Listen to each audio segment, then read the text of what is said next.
old school way to deal with pain.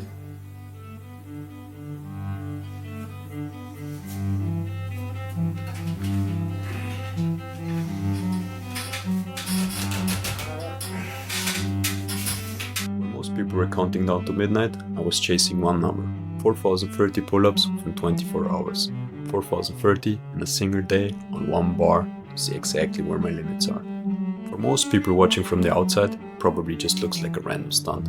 So let me give you the real story behind why I did this and why New Year's Eve. A little over 2 years ago, I made a vow to myself that I was going to build an unquittable character. Not someone who only puts in the effort when they feel like it, someone who doesn't quit the moment things get uncomfortable. Doesn't need motivation to keep pushing, who can keep going when the mind starts trying to negotiate for an exit. And that wasn't just about big challenges. I tried living it in day-to-day life. How I train, how I work, how I handle stress, and how I respond when I'm tired or tempted to take shortcuts. The vow was no more quitting anywhere. That vow got its first real test not long after, when a friend said to me that it was inhumanely impossible to run a marathon with no preparation. He fully believed it. I didn't. So I decided to take on the challenge. Only prep I did was mental. Read David Goggins' Can't Hurt Me, closed the book, and decided to run. No plan, no training cycle, just a decision and the vow. I finished it. It wasn't pretty, but we got it done. And it proved to myself that the vow wasn't just empty words. I could back it up, even when put under the test. Fast forward a year later, I pick up Goggins again, land on his 4,030 pull-up story, and the same itch hits. You think you've grown, but growth is invisible until something really tests you. So the question was burning: how far has my willpower come since then? Or those days in between, how much have I grown? That led straight to 4,030 pull-ups in 24 hours, the old Goggins benchmark and former Guinness World Record. A full day on the bar, pushing your limits. Sounded like a good way to finish off 2025, perfect for New Year's Eve. I won't lie, I also thought I had a real shot. I've always been proud of my back strength. Pull-ups were one of those things I trusted. I'd been doing them for years. They were also part of my program leading up to my MMA fight end of November. And I used them to help cut weight, so I did stack up quite a bit of volume. After I won that fight, I properly focused on pull-ups. December itself became pull-ups. Not here and there, not as a finisher, I mean mainly pull-ups. Most days 500, sometimes 1,000. I even did 2,000 as a test, and it felt hard, but doable. That's the headspace I was in. But here's the part that matters, and it's the part people don't want to hear. I only had a little over a month of real pull-up specific focus. Total volume I had accumulated was probably only around 20,000 pull-ups total. Put it in perspective, Goggins did something like 60 to 70k for his attempt. So yeah, going in, I knew this was a gamble. But I wasn't doing this because it was a sure win anyway. I was doing it because I wanted to test my limits and find a way to push even further beyond. I planned to start at 9 AM, but ended up starting at 10:30. Terrible sleep, setting everything up, getting the counter right, and getting the stream ready delayed everything. I needed proof anyway, so I was recording the whole thing. Also, the setup wasn't some perfect athlete setup. I bought the pull-up bar for 25 euros off someone on Marketplace. It wasn't a perfect bar, it had a lot of slack compared to a properly mounted hanging bar. I had to stabilize it with weight so it wouldn't move around too much, but it was enough. And that's kind of the point. These challenges don't need flashy setups. They need a decision, the willingness to actually do the work when it's time. Since it was New Year's Eve, I went live too. It wasn't meant to be an audience thing, more like casually going live and sharing the link with a few friends. It ended up having over 100 unique viewers and around 600 total views, which honestly surprised me, but for this challenge, none of that mattered anyway. The game plan was simple: 5 pull-ups a minute, every minute. No hero sets, no chaos, just consistency all the way to 4,030. Or that was the plan at least. To take the thinking completely out of it, I even made myself a custom web app for this challenge. It had a timer, a counter, and a beep on the minute, so I could focus properly on pull-ups only. Hear the beep, do the reps, get off, repeat. The first pull-ups didn't feel great. I wasn't in ideal condition, but I never bet on that anyway. After doing a few sets, my body warmed up, and settled into it. And reps 100 to 1000 felt great.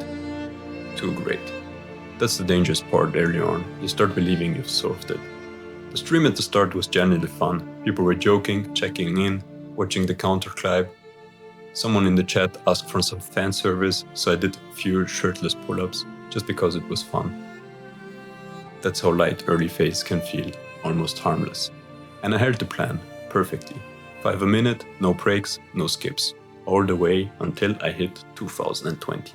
That's more than half the total number, and I hit it in under 7 hours. So if you freeze the story there, you think, okay, this is as good as done, right? If the first half went like this, the second half in 17 more hours should be a breeze. That's what it feels like. And that's why people underestimate what comes next. I took a short break after hitting 50%, and to reset, I put on Stereo Say in 3D, Goku on loop. Goku was my childhood hero, the original template in my head for what keep going no matter what looks like. Sounds stupid, but it mattered. It sure hyped me up. Because the midpoint is a weird place, you start celebrating too early. You start doing the math, you start thinking you already have it. So I used the song like a reset, like, you reach the midpoint, now lock in again and do the other 50%. So I got back on the bar. For a while, 5 minutes still felt heavy, but possible. Then it started slipping. At around 2500, I had to drop to 4 reps a minute. That's the first point where his plan stops being a plan and starts turning into decisions. Not because you're giving up, but because you have no other choice. Your body starts charging more and more for each rep. And once the counter slows down, your mindset changes. You stop thinking in minutes, you stop thinking in perfect pacing. You start thinking in whatever keeps the number moving. This is where the challenge becomes what it actually is. It isn't linear.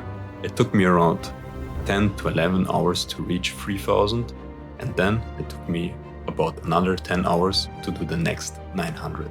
That difference alone explains everything. Early on, I was at around 300 reps an hour. Later, it dropped to around 100 reps an hour, and then even less. Midnight came and the calendar flipped, where I was still doing pull-ups. Ironically, I'm Still Standing was playing, and I was still on the bar when the year changed. I'm not going to over-romanticize it, but it was a quiet marker. Whatever happens, I am indeed still standing. At around 3000, my left shoulder started failing, not in the it hurts way, in the this doesn't function normally anymore way. Shortly after, my scapulars followed, tightening, locking, shutting down.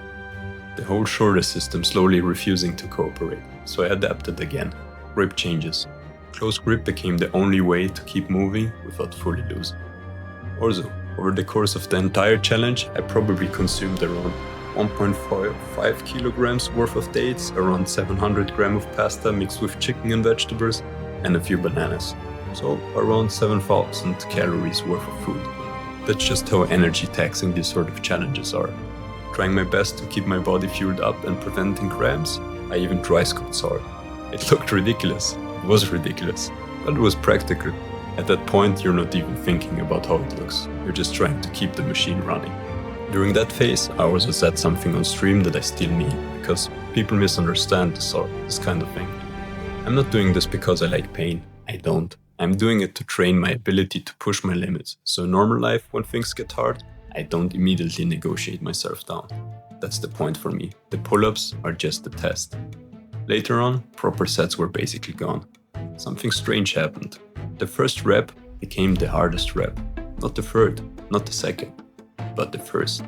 Because once you're such deep waters, you're not doing pull-ups anymore. You're trying to unlock your nervous system to push past your limit. If I could force 1 rep, sometimes I could squeeze out 2 or 3 more. Like the first rep broke the seal for a moment, then it locked again. So it became long pause, fight for the first rep, take what I can, long pause again. I kept that up for some brutal 10-ish hours, running on pure mental and the will to finish what I started. But then I hit the wall. Not the kind of war where you're tired and don't feel like doing this anymore. No, the war where your body simply refuses to move. I rested, I waited, I tried again, different grips, tried singles, everything, without success. As much as I didn't want to accept it, by hour 21 and at around 8 AM, I was in total body failure. I couldn't force a rep no matter how much I wanted it, no matter how much I rested and tried again. At the end, I even put a towel in my mouth like I was about to get something amputated, just to deal with the pain and try to keep going.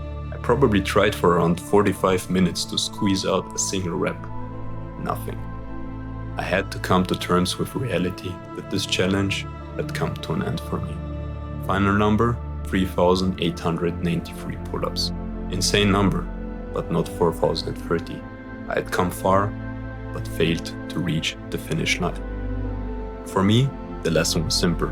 Willpower can take you far, but it can't replace tissue you haven't built yet. There's a point where it stops being a mental problem, it becomes structural, and I sure found that point. So no, I'm not satisfied because I said I would complete it and I failed. But also, I don't see it as pure failure, since mentally, I did stay until the very end and until my body stopped responding. And now I know exactly what the next step is. More volume, more structure, more time under the bar, build the tissue I need, and earn myself the right to finish what I started. Because I live streamed the full attempt, I'm going to upload the full VOD too. Mostly muted for copyright reasons so it can stay up clean and safe. For those that watched until the end, thank you for watching.